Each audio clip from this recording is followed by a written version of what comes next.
اس کے بعد نواں جو نام ہے وہ ہے الشفا، جیسا کہ اللہ تعالیٰ کا فرمان ہے وَنُنَزِّلُ مِنَ الْقُرْآنِ مَا هُوَ شِفَاءٌ وَرَحْمَةٌ لِّلْمُؤْمِنِينَ، سورۃ بنی اسرائیل کی آیت ہے۔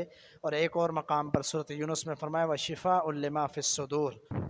تو اس نام کی دو وجوہات ہو سکتی ہیں، ایک یہ ہے کہ دل کی بیماریوں کے لیے شفا ہے، یعنی جو بیجا شک ہوتے ہیں، شکوک ہوتے ہیں، وہم ہوتے ہیں، غلط سوچیں ہوتی ہیں، غلط عقیدے ہوتے ہیں، ان سے شفا ملتی ہے۔ مثلا بغض، حسد ہے۔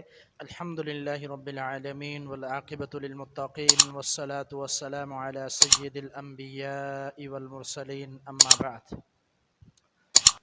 سامعین، بدیع التفاسیر بڑی معروف شرح آفاق ایک تفسیر جو سید ابو محمد بدیع الدین شاہ راشدی رحمہ اللہ نے سندھی زبان میں لکھی، اس کا اردو بیان ہم کر رہے ہیں، اور اللہ کے فضل و کرم سے مقدمہ جاری ہے، جس میں مقدمے کا دوسرا باب جاری ہے، اور پہلی فصل قرآن مجید کے ناموں کے حوالے سے اس کا ذکر ہو رہا ہے۔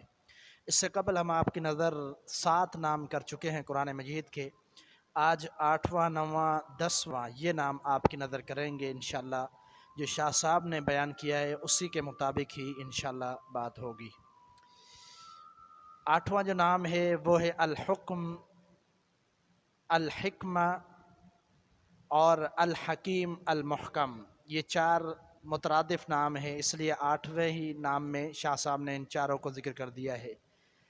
اور پھر ان کی دلائل کیا ہیں؟ قرآن مجید کی سورۃ رعد میں اللہ نے فرمایا وَكَذَلِكَ أَنزَلْنَاهُ حُكْمًا عَرَبِيًّا۔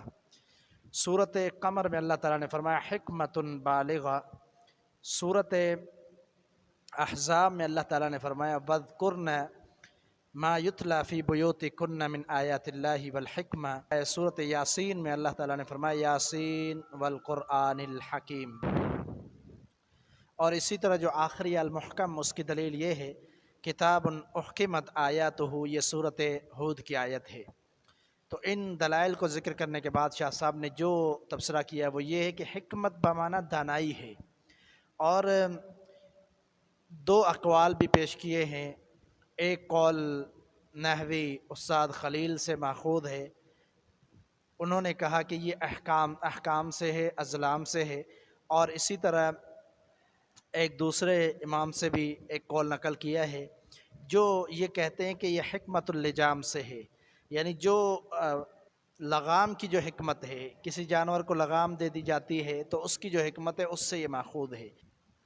جس طرح گھوڑے کو لغام دی جائے تو اس کو روکا بھی جا سکتا ہے، لغام کی وجہ سے، لغام کی طاقت سے اس کو روک بھی سکتے ہیں، اسی طرح قرآن مجید سیدھی راہ بھی دکھاتا ہے اور پھر برائی سے بھی روکتا ہے۔ محکم بمعنی مضبوط ہے، یعنی جو قرآن مجید کے احکام ہیں ان کو کوئی تبدیل نہیں کر سکتا۔ لا مبدل لکلمات، سورۃ کہف کی آیت ہے کہ جس کا خلاصہ یہ ہے کہ قرآن مجید میں ایسی حکمت اور دانائی کی باتیں ہیں کہ جس سے انسان سیدھی راہ پر چلتا ہے اور بے وقوفیوں سے بچتا ہے، اور غلط راستوں پر بھٹکنے سے اس پر کنٹرول ہوتا ہے، یعنی غلط راستوں پر نہیں بھٹک سکتا۔ تو یہ قرآن مجید کی وجہ سے ہے، اور قرآن مجید میں ایسے احکام ہیں اور قاعدے اور ضوابط اور اٹل قاعدے ہیں کہ جن کو کوئی تبدیل نہیں کر سکتا۔ تو یہ ان 4 جو نام ہیں ان کی مختصر وضاحت شاہ صاحب نے پیش کی۔ اس کے بعد 9واں جو نام ہے وہ ہے الشفا، جیسا کہ اللہ تعالیٰ کا فرمان ہے وَنُنَزِّلُ مِنَ الْقُرْآنِ مَا هُوَ شِفَاءٌ وَرَحْمَةٌ لِّلْمُؤْمِنِينَ، سورۃ بنی اسرائیل کی آیت ہے، اور ایک اور مقام پر سورۃ یونس میں فرمایا وَشِفَاءٌ لِّمَا فِي الصُّدُورِ۔ تو اس نام کی 2 وجوہات ہو سکتی ہیں، ایک یہ ہے کہ دل کی بیماریوں کے لیے شفا ہے، یعنی جو بیجا شک ہوتے ہیں، شکوک ہوتے ہیں، وہم ہوتے ہیں، غلط سوچیں ہوتی ہیں، غلط عقیدے ہوتے ہیں، ان سے شفا ملتی ہے۔ مثلا بغض، حسد ہے، اور بلا وجہ کوئی غصہ، اس طرح کے جو نقصان کار خصلتیں ہیں قرآن مجید پڑھنے کی وجہ سے ان سے چھٹکارا حاصل ہوتا ہے، ان سے بندہ بچ سکتا ہے۔ جیسا کہ اللہ نے فرمایا الا بذکر اللہ تطمئن القلوب، سورۃ رعد کی آیت ہے کہ خبردار اللہ کے ذکر کے ساتھ ہی دلوں کا اطمینان ہے۔ اور دوسری وجہ یہ ہے کہ جسمانی بیماریوں سے بھی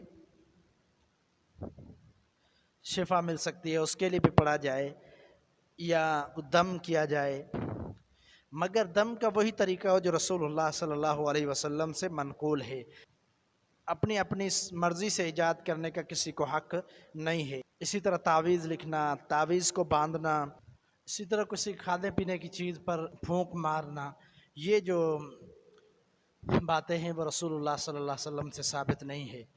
اور شاہ صاحب فرماتے ہیں اس کی تفصیل سورۃ فاتحہ میں ذکر ہوگی، جب اس کے ناموں کا تذکرہ ہوگا، اس میں شفا بھی نام ہے، اس میں وضاحت موجود ہے۔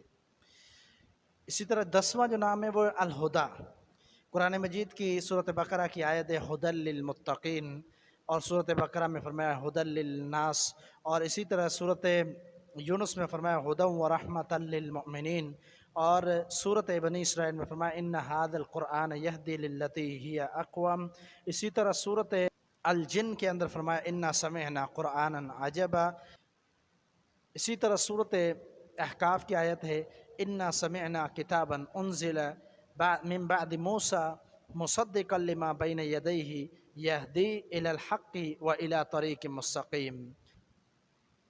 شاہ صاحب فرماتے ہیں کہ قرآن مجید سیدھی راہ دکھاتا ہے اور صحیح طریقہ بتلاتا ہے اور اس پر چلاتا ہے اور حق دکھاتا ہے، اسی وجہ سے قرآن مجید کا نام ہدا بھی ہے، ہدن بھی ہے، یعنی سیدھی راہ کی کتاب۔